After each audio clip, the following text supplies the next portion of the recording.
Have you ever had an itch on your back and it drives you crazy to the point where the only option you have to get it is to go over to the corner of a wall and just rub yourself all over it? Well, that is what a good YouTube thumbnail should do when YouTube displays it to someone on the homepage. You need to create an itch with your image, but the only way to scratch it is for someone to hit play. In English, that means to make an effective thumbnail for homepage views, try and create more questions than answers with it. So in this video, I'm going to talk you through some ideas for making thumbnails that can help you create an itch when your videos appear in browse features. Hang on, browse features. This dude said this was about the homepage.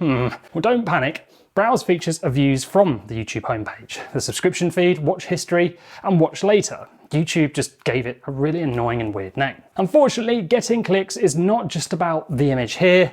The title of the video needs to work with the thumbnail too. Ugh, more confusion. So let's try and work out some ways you can use thumbnails to create an itch. First up, we have awe.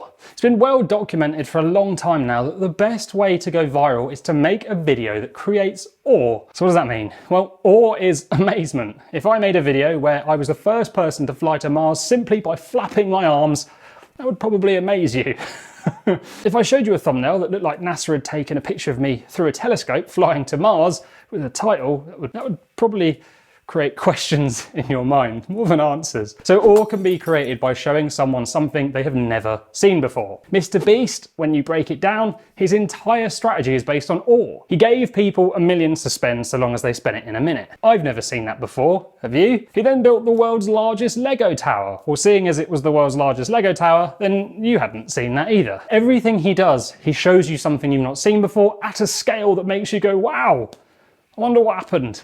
So he creates this itch, which unfortunately is out of most of our reach. But there are different levels of awe too. This is a video about making a sword out of a chain. 109 million people watched it. This image is a little unusual, and for the right kind of viewer, it does create the itch. Or if we use one of our viewers of this channel as an example, called Premier Lawns, they renovate people's lawns. And if someone who is interested in this topic sees a thumbnail of a lawn that looks amazing, and that is something they dream of, it could be enough to create some mild awe in their brain. And then they click to satisfy their itch.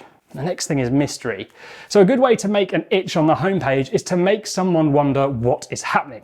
Like this video here. The thumbnail is effective because you wonder what the guy's holding, and then the title starts to fill in the gaps, but it still leaves enough mystery for the person not to have their itch scratched. One way people create mystery is to simply circle something in their image. So when you see a circle like this, it pulls you in because you wonder, why is something in that image so important it's been circled? Unfortunately, this technique got a bit clickbaity, so to ensure you do this right, think of mystery more as intrigue based on your topic. You still of course want to focus on appealing to your niche, so just think about how you can use your thumbnail to work with your title, so that the thumbnail creates the mystery and then the title fills in just enough of a gap so that the itch isn't fully scratched.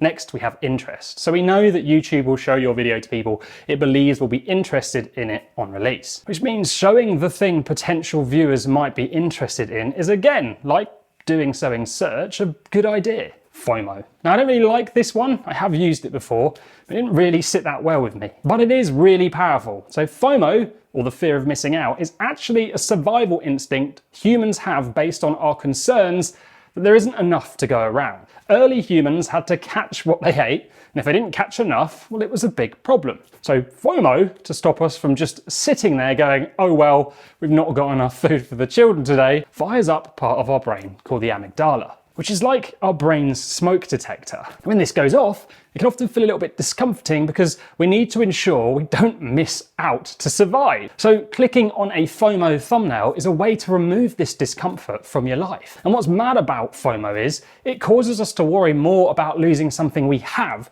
than gaining something new. So if you can make an image that convinces someone they will lose something if they don't watch this video, then it can be really powerful. Finance channels are very good at using FOMO, like this example. Now, I'm not having a pop at Graham here, he's very good, and his thumbnails could easily target FOMO way more often. This was just the first example that popped up. Emotion. Emotion gets clicks. If you can make someone laugh, if you can even show distress like this example, or even just having over-the-top expressions on your face is proven to help you get more views.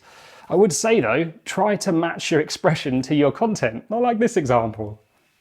Numbers. It's not true in every case, but unusual numbers have been proven to get more interest. It applies across email, social media, and it's the same here too. You can use numbers in your thumbnails, test it out. The weirder the number, the more likely humans are to be interested by them. So instead of 80%, 83%. Story.